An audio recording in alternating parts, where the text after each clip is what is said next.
हुजूर नहीं लइकन के गलती इह मिजाज गड़बड़ावेले।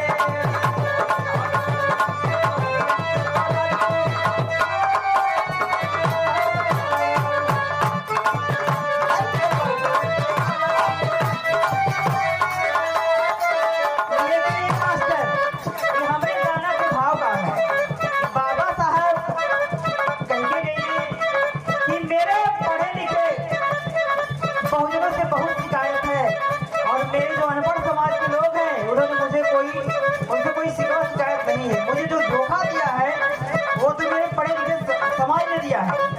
तो वही भाव में कहे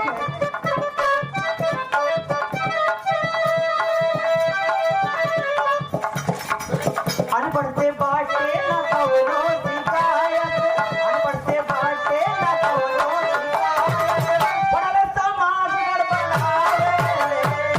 अनपढ़ से बाटे न कवनो शिकायत, पढ़ल समाज गड़बड़ावेले।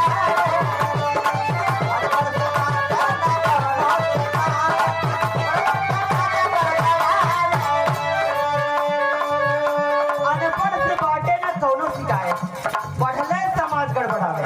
मतलब बाबा साहब कहे क्या है मेरे बहुजन के सपूतों, जो कारवा मैं यहाँ तक ले आया हूँ, अगर तुम उसको आगे नहीं बढ़ा सकते हो तो कम से कम उसको पीछे जाने मत देना।